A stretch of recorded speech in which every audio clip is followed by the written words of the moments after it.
Thank you, Joe, for the introduction. As private prison management is a controversial issue, there are several activist groups that oppose private prisons.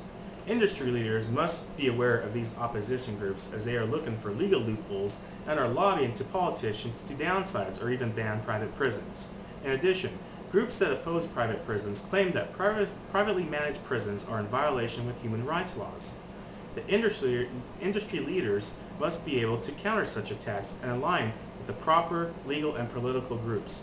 Privately managed prisons must also be able to disclose inmate and operational information as well as stay in close relations to their communities. I am first going to discuss political and legal issues, influences, and organizations that industry leaders must be familiar with. Finally, I will close with the political legal recommendations that industry leaders must better prepare for possible future changes over the next 10 to 20 years. Studies have shown that political parties controlling the legislature can have major influence to private prisons.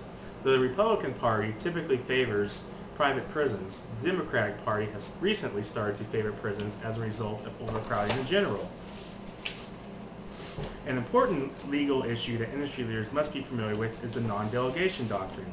The non-delegation doctrine is based on the U.S. Constitution, delegating Congress to make policy rather than to leaving it to unelected officials. Critics of private prisons are attempting to use elements of the non-delegation doctrine to their advantage. Though I feel that it would be very difficult to use the non-delegation doctrine as legal grounds to ban private prisons, it is not an impossibility.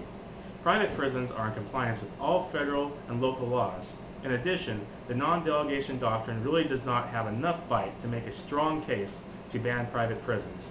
However, political influence can go a very long ways, so industry leaders must constantly monitor any new litigation. An organization that leaders must be very familiar with is the American Legislative Exchange Council, also called the ALEC. The ALEC was created to advance the principles of free markets and limited government.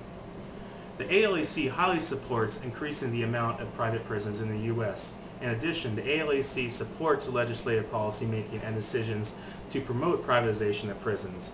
As there will be a swing of political party change over the next 20 years, the ALEC will be a valuable asset for private prisons. My future political and legal recommendation to the leaders of the private prison management industry is to align with proper political and legal representation.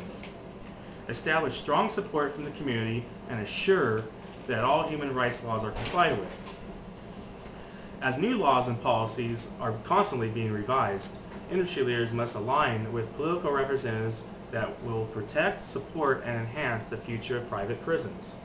Political and legal support will keep existing laws in place and establish new laws that could increase the amount of private prisons throughout the U.S.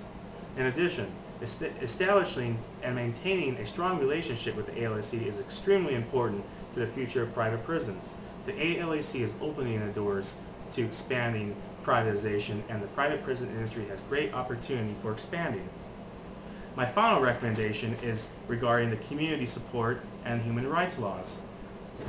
In order for private prisons to expand over the next 20 years, there must be strong support by local communities.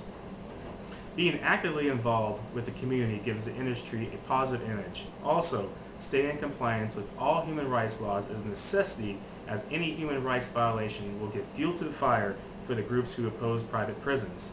Thank you for your time, and now I'll bring it back to Joe.